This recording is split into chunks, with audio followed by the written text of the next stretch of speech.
Olá, queridos, nós estamos nesse período falando dos eventos sobre a vida de Jesus.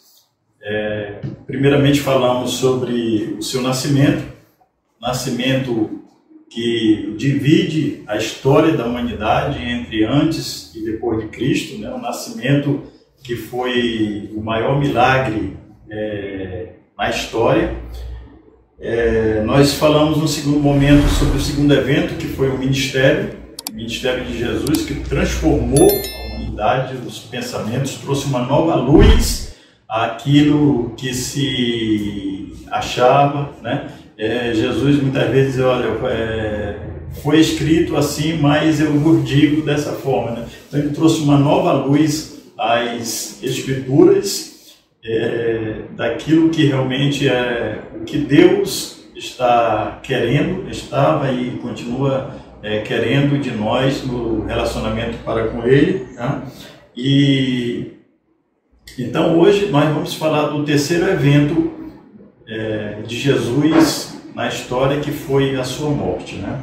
Primeiro, o nascimento; segundo, foi o seu ministério; e terceiro, vamos falar então da sua morte.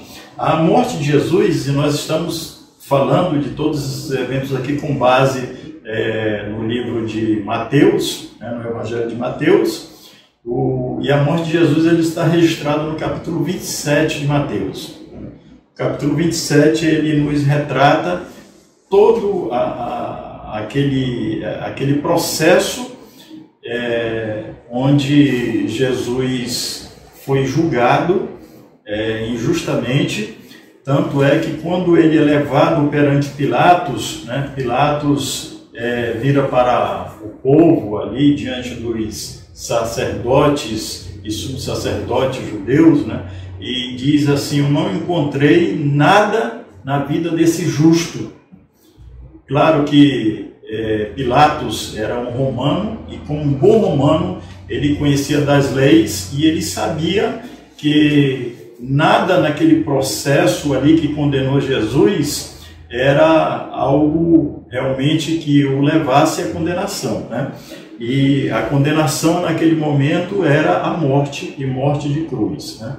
Agora, por que Jesus foi condenado à morte ali, não tendo pecado algum, não tendo dolo algum, não tendo culpa alguma? Ele é então condenado à morte. É porque lá, antes de começar o seu ministério, né, quando João Batista, que é o profeta precursor de Jesus, quando João Batista olha para Jesus, ele faz a seguinte declaração: eis o Cordeiro de Deus que tira o pecado do mundo. Então João Batista, ele sabia que o ritual judaico era aquele em que ano após ano as famílias levavam diante do sumo sacerdote ali um cordeiro sem mácula, sem mancha, para que esse cordeiro fosse morto e o seu sangue fosse derramado em favor daquela família, daquelas pessoas ali, né? Então, dessa forma, os pecados eram perdoados, os pecados eram colocados de forma que, por aquele sacrifício, as pessoas não teriam mais aqueles pecados sobre as suas costas, né? Sobre a sua responsabilidade, né? E então, quando João Batista avista Jesus, ele realmente faz essa referência de que Jesus era aquele cordeiro que seria sacrificado por mim, por ti, por cada um de nós, e esse sacrifício seria um sacrifício único, para que nunca mais nós precisássemos imolar nenhum cordeiro, né, sacrificar nenhum cordeiro, ou seja, o que fosse. Por quê? Porque aquele sacrifício seria único. O sacrifício de Jesus ali seria único. Ele seria realmente o Cordeiro de Deus que tiraria o pecado do mundo.